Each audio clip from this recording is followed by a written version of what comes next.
Hi, I'm Deborah from Kitchen Sense and Information. I've worked in food plants across Canada for 17 years, and during that time I learned a lot about food, what to do, what not to do, how to process it, and now I'm going to share those tips with you for your kitchen and your food. I've been doing a series of videos on how to save money on your grocery bill. So far we've looked at buying strategies, what you can't freeze, what you can freeze, what you need to freeze food, how long can you store frozen food, and how long can you store fresh food. And in this video we're going to look at how to manage all this food so that you have a functional kitchen that you enjoy. So I have 10 tips for you today. Let's get started. Tip number 1, store like with like. Put your cans together, put your cereals together, cookies together, sauce mixes together, condiments together, juices together. Put them all in the same place in your cupboard. 2, organize these groupings of like with like by similar shelf life. So in one cupboard you could have your cereals together and then your cookies together and then your crackers together because they all have a similar shelf life. Same thing, cans, juices have a somewhat similar shelf life. Sauce mixes have a shorter shelf life. Put them with other stuff that has a shorter shelf life. Not together, but next to each other. Tip number 3, put the foods you use the most between waist level and eye level. That way you're not reaching, you're not bending, you're not stressing your back or neck, and you're not stressing your knees. Tip number 4, store the foods that you use all the time in your core kitchen prep area. So this is my core kitchen prep area, and in here I have my oils and I have my spices because that's what I use every single time I do anything in here. Then find cupboards that are nearby your prep area to store the things you use a lot. And finally, the leftover cupboards that are further away, that's where you put the things you don't use so often. Another good point is stuff you don't use so often, put it low or put it high, and the stuff you use a lot, as I already just said, between waist and eye level. Tip number 5, use storage containers to keep your groupings of food together. So for example, there's a lot of foods that just don't stack well in the cupboard. Cans fall all over the place. Spice mixes, cookie bags fall all over the place. So get yourself storage containers so that you can put these groupings of food in the container, label it, and it will make your life a lot easier. Tip number 6, these storage containers will also help you maximize the horizontal and the vertical space in your cupboard. So if you get a storage container that fits the size of your cupboard or half the size of your cupboard, goes almost all the way to the back and almost all the way to the top, you will be able to use all that space. Let's apply this strategy to our fridge. Define zones in your fridge. So for example, in my fridge, the top is for things like rice, grains, seeds, nuts. All of these things could be stored at room temperature, but their shelf life is much longer in the fridge, so they go on the top.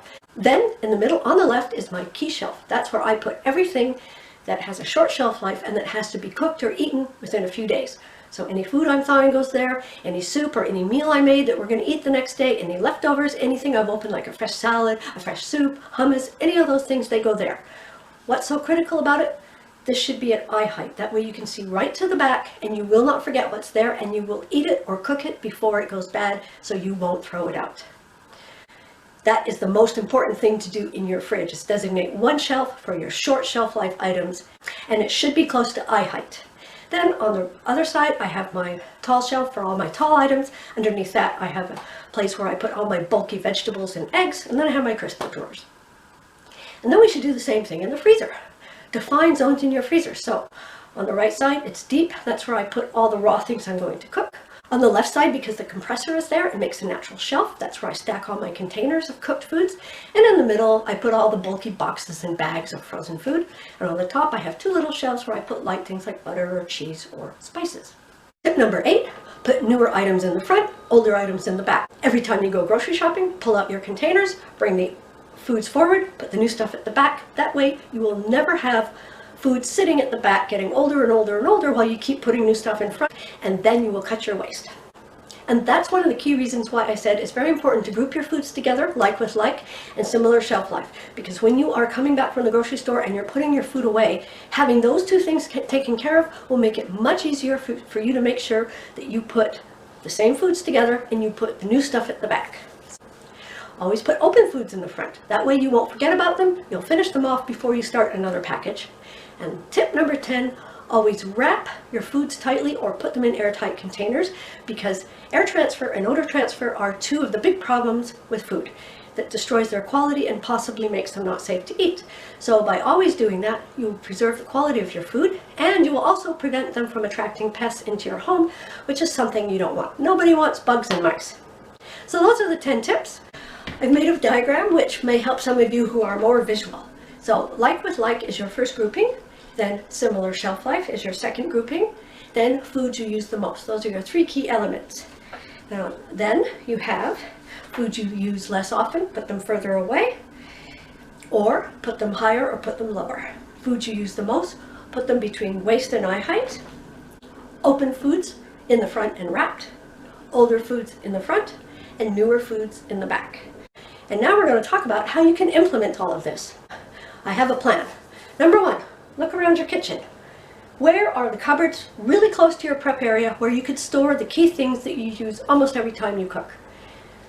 Then, where are the cupboards that are close to your prep area where you could store the stuff that you use a lot? And then last of all, the cupboards that are further away, that's where you're going to put the things you don't use so much.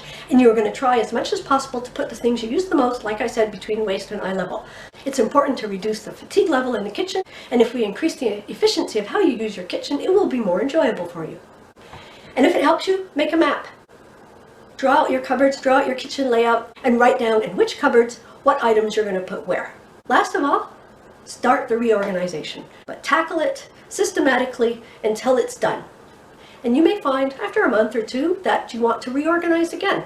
You've got a better plan. That's okay. Improvements are wonderful. That means you're trying to make it work the best for you. So work with your initial plan a little bit. You can tweak it a little bit to make it better. Go ahead and do it. Improvement is always a good idea, and learning is a good idea. And last of all, some of you may have all these tips or almost all of them implemented already. Some of you may not have any of these tips implemented. So if you're in that category and you find this kind of daunting, don't worry. You don't have to do it all in a day or a week. Change is a process. It's a learning. So start with 2 or 3 tips. Implement them, work with them for a week or so till you're comfortable, then implement another 2 or 3, work with them till you're comfortable, and that way over the space of a month or 2 or 3, you will have all these tips implemented, your kitchen will be reorganized, it will be functioning in a way that works for you, and that will help you cut your waste, it will help you enjoy your kitchen more, it will help you save money. If you found these tips helpful, put comments below. If you have any questions, you want more information, please put a comment, or you can send me an email. Like this video, subscribe to my channel. There's new content every Monday at 10 a.m. And the next topic we're going to look at next week is more tips. And I will see you next time.